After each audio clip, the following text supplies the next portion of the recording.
සුබ දවසක් ඔබට. 2026 රජයේ අයවැය වාහන වෙළඳාමට බලපාන්නේ කොහොමද කියන එක වාහනයක් ගන්න, වාහනයක් විකුණන්න වගේම වාහනයක් පාවිච්චි කරන සෑම කෙනෙකුගේම සිත තුළ තියෙන කුතුහලයක්.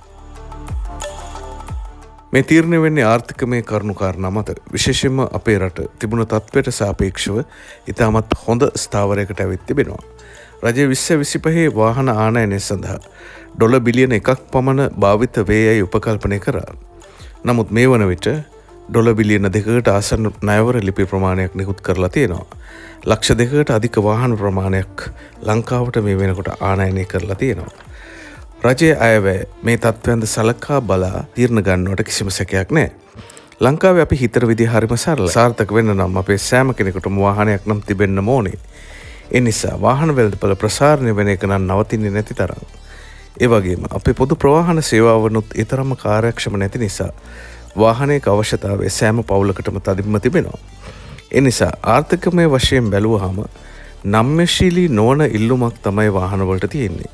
ඒ නිසා රජයට මේ හරහා වැඩි බදු ප්‍රමාණයක් අය කර ගැනීමට ඇති හැකියාව විතරක් නෙමෙයි, බදු ගෙවන්න පුළුවන් අය කවුද කියලා හඳුනගන්නත් මේ උපකාරී වෙනවා. මොකද සෑම වාහනයක්ම ලියාපදිංචි කරගන්න ටින් නම්බර් එක ඕනේ නිසා.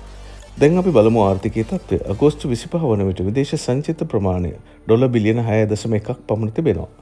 2025 වසරේ අපේක්ෂිත ඩොලර් ප්‍රමාණය වාහන ආනයනය සඳහා ඩොලර් බිලියන 1ක් පමණ වුවත් මේ වන විට ඒක ඩොලර් බිලියන 1.57ක් දක්වා ඉහළ ගිහින් තියෙනවා. රජය මුලදී රුපියල් බිලියන 460ක ආදායමක් වාහන ආනයන බදු හරහා බලාපොරොත්තු වුවත් දැන් ඒ රුපියල් බිලියන 700ක් දක්වා වැඩි කරලා තියෙනවා. රජයේ බලාපොරොත්තු වන ආදායම් වියදම් පරතරය අවම කර ගැනීමට අඩු නම්‍යශීලී බවක් ඇති වාහන ආනයන බදු ඉහළ දැමීම රජයට ඇති හොඳම ආදායම් මූලාශ්‍රයක් බව ඔබට වැටහෙනවා ඇති. කෙසේ නමුත් අඩු ආදායම්ලාභී ගොඩක් පවුල් වලට වාහනයක් කියන්නේ සීනයක්.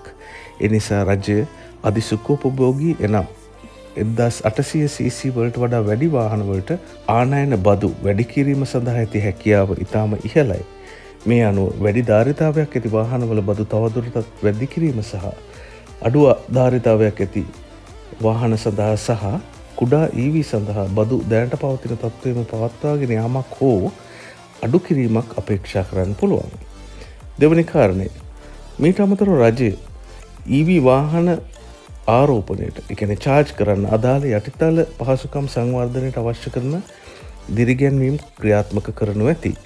මේ අනුව එම ක්ෂේත්‍රවල නියැලන්නන්ට හොඳ ව්‍යාපාරික අවස්ථා හිමි වනු ඇති අතර කුඩා EV සඳහා ඇති අවකාශද පුළුල් වනු ඇති. තෙවනුව අතීතයේදී පැවති සංකීර්ණ සහ ගණනය කිරීම සංකූලතා මගහැරීම තුළින් වැඩි රාජ්‍ය ආදායමක් ලබා ගැනීමට රජය කටයුතු කරනු ඇති. උදාහරණ අන්ඩර් වැලියේෂන් වගේ දේවල් සම්පූර්ණයෙන්ම නතර කිරීමට අවශ්‍ය පියවර ගන්නවා ඇති. ඒ වගේම ඉන්ධන මිල ජාත්‍යන්තර වෙළඳපොළ මිලට සාපේක්ෂව සහනාධාර වලින් තොරව ගෙන යන මිල සූත්‍රයකට අනුව ක්‍රියාත්මක වෙනවා ඇති.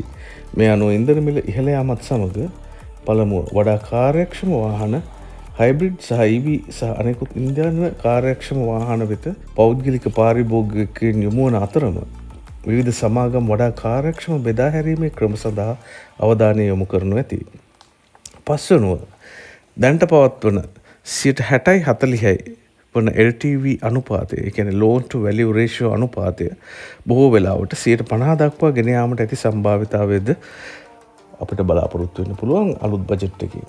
ඒ අනුව සාරාංශයක් ලෙස පාරිභෝගිකයන් සඳහා ඉහළ ධාරිතාවයෙන් යුත් වාහන මිල ඉහළ යන්න පුළුවන්.